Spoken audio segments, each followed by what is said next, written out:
Hey friends, I'm here to do a quick string change on my FYM66HD, the Alvarez Yairi. I have a gig in a couple of hours, and this thing needs some fresh strings for sure. And I broke the second string after I played a gig this past weekend, came home, played a couple songs, and I busted the second string while I was just sitting here playing a couple songs, which I was so grateful to not have broken it during the gig. So that was pretty serendipitous, but it's time to change them up because it's been a little while, and I want them to be fresh. So I'm planning on this the XS's, D'Addario XS's. So I'm hoping to do this pretty quick and get myself going so I can get all tuned up and warmed up and sing a little bit before I get to the place. So here we go. I have been really working on a couple new songs, trying to squeeze a couple more in before the year is over. At the gig on Saturday, I had a couple of requests, and one of them really hit me nicely, and that's Neil Young's Old Man, which I picked up really quickly. And man, that song is just so good. I already do Heart of Gold, but I picked up Old Man, and I'm gonna play that tonight for the first time. Really excited about that. Also was working on Tom Petty's House in the Woods from the Wildflower album. That one has always stuck with me, and yeah, I just picked up the chords, and the progression's really nice. It's this long lilting chord progression that is fun to do, and I might try to bust that one out tonight as well.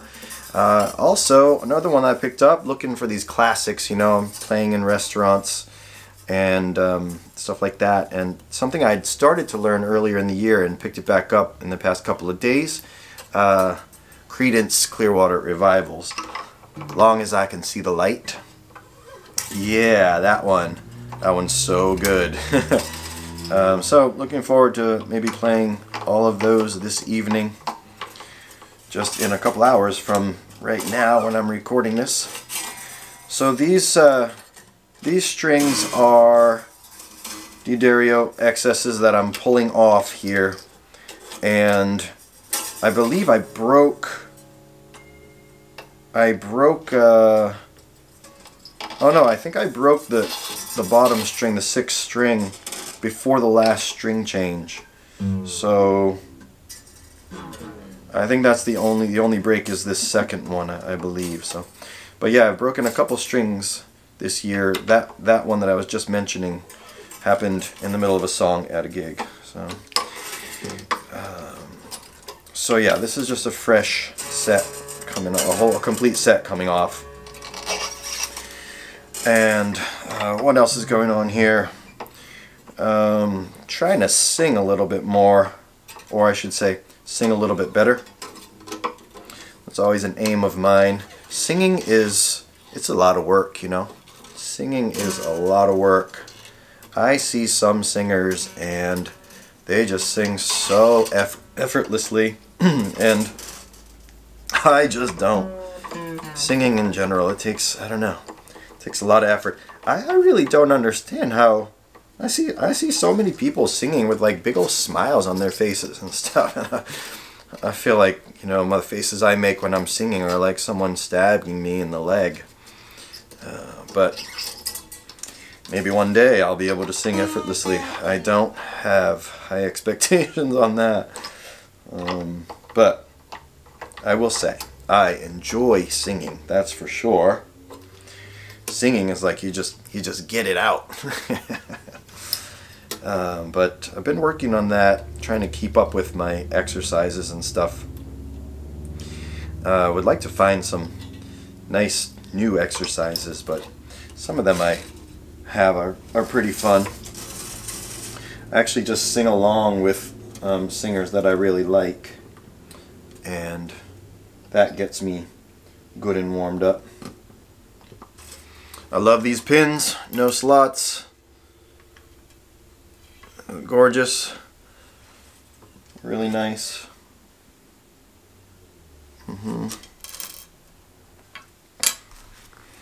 D'Addario XS, straight out of the package here. Ooh, busted open.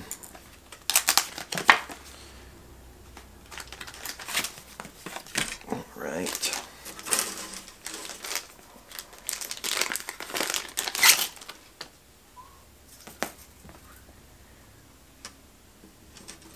Getting a little ahead of myself here. I am a little, I don't know if I'm rushed, but I don't have that much time before my gig, so I'm trying to put the strings in with the old ones still in there. These strings held up really nicely, actually. I can tell they're quite dead, but they held up real nice. I played a handful of gigs with these things, maybe like 6 gigs with these strings. Off to the bago strings. So that's a lot of hours. That's a lot of hours. It's a lot of playtime. This doesn't look right. Oh, the color coding is different on these XS's. Yeah, they don't have the purple, they don't have the green, and they don't have the red, which I'm used to with the EJ16s. These are much more subdued colors. I always like to keep the same pins in the same hole. Not sure that's a necessary thing, but it is something I do.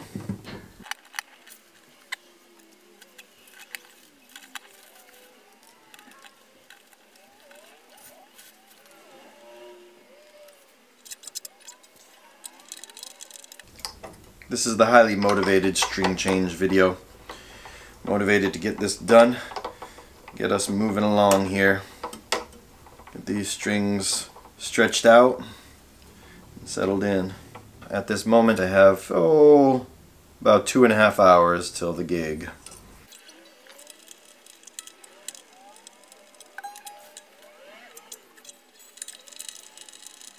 I'll say regarding gear, I've really fallen into a really good spot with my Fishman Loudbox Artist. Thankfully ran through some tutorials again online, and I'm really happy with the sound from that amp right now. And I'll play this gig tonight with just the amp as my sound. I won't bring a PA system or anything. Just the amp sitting on a chair next to me, and that's been really more than sufficient. I'm not really a gearhead, probably very evident if you're watching me, but I'm not a gearhead in that sense of electronic stuff. I would just as well not want to touch any of it. I actually, those two parts of my brain don't meet well when I need to perform and be the sound person. I don't really, they don't meet well for me at all. It's all or nothing in a way. When I'm at a gig, it's really hard to adjust the sound, and it's not something I enjoy in the moment, but I've gotten comfortable with the amp, and I feel like I know my way around it a little more now. It has like a boost feature. Oh, something on it that really saved me the other day at a gig was the feedback destroyer. I had a gig on Saturday night and then a brunch gig on Sunday morning, and it was interesting how different the sound was at both gigs, even though the next day I rolled into the gig with everything on the same settings.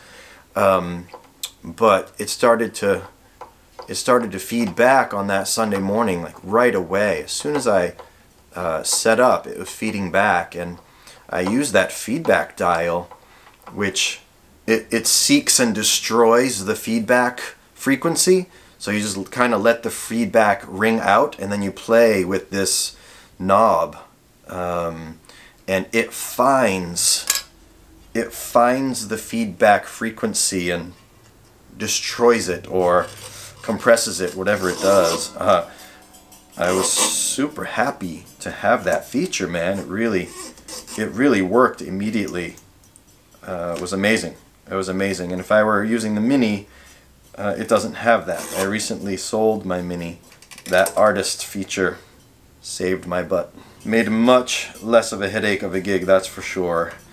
Because I had already sort of resigned myself to having to manually sort of, you know, try to dial the sound in a little better, but I had already resigned myself to manually fighting it the whole gig, kind of managing it by damping the strings, etc.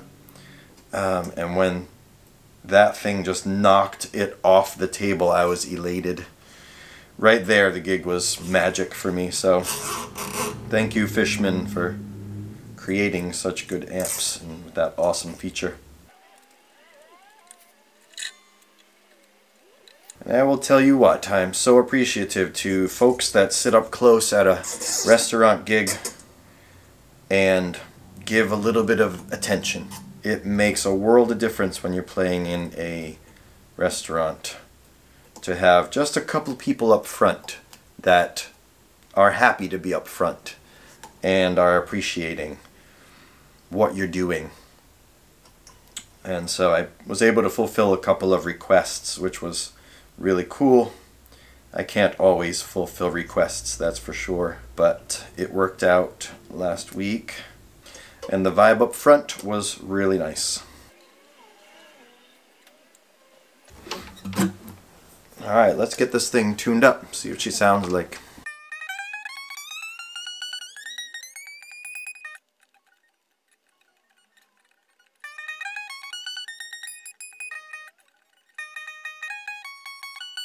Alright, we're tuned up. Let's see what it sounds like.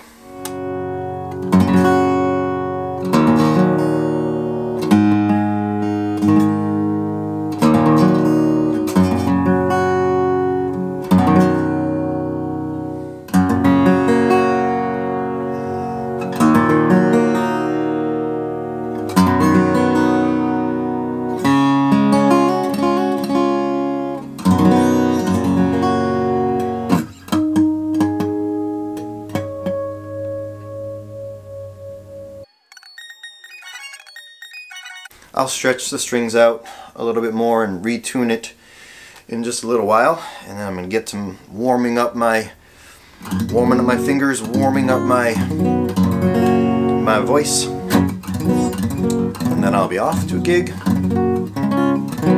Here's that nice descending riff that I mentioned.